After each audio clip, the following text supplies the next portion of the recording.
One part of manhood that I think has gone missing today, particularly when it comes to our sexuality, is that men have been given a mission by God to initiate the gifts of life and love. Okay, and we can see that's been revealed through our sexual organs. Okay, that we are the initiators of the gifts of life and love. And I think when we misunderstand that we've been given this mission, to initiate life and love, we can invert that gift, or we can disorder that mission. And so rather than seeing the gift of our sexuality as a gift that we should be giving away in love, in service, in protection of the women that we encounter, not as a gift to be given away, but as a desire to be fulfilled, personally and selfishly. And so rather than ordering our sexual desires towards the good of the other person, or to the good of every woman we encounter, we put the women we encounter at the service of our sexual desires, and we invert that desire in our sexuality.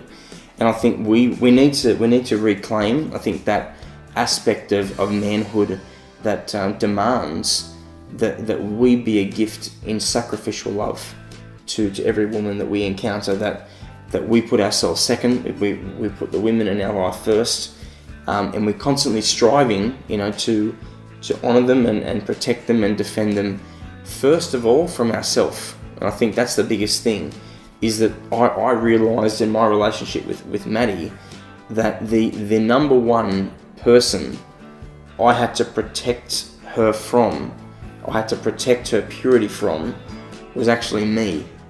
Because I had the greatest ability to use or to manipulate or to twist her, because she had allowed me to come so close to her in love.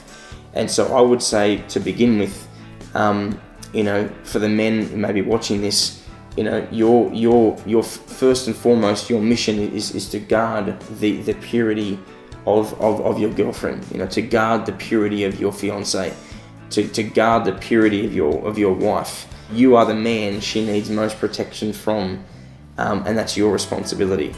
And then I think, again, to come back to a point that you spoke about, Maddie, is that if you do desire to get married, and you're watching this and you're single, and you may very much want to get married and you can't wait to stop being single, it's the idea that you can begin in your singleness loving your future spouse before you even meet him or her.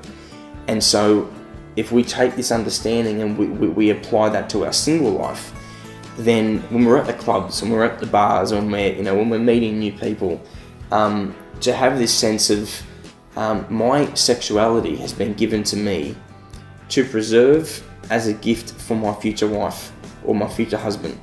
And so I'm gonna preserve that gift totally for my wife or totally for my husband. And so I'm gonna say no to that meaningless hookup at the bar, or that meaningless act of sex I meet this girl at a club or whatever.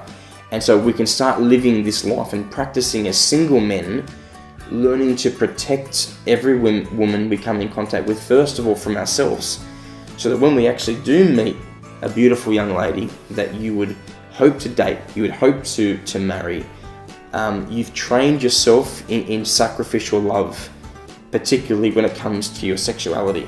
And I think that's probably a good message for the men, is to get in touch with our mission that we've been given, to initiate love and never lust, to initiate love and never to use another person. St. John Paul II said that the opposite of love is not hate, it's use. And if we have been created to give of ourselves in love, what we've got to be careful of is using other people, not hating them, but more so using them. And so that would be my message for the men.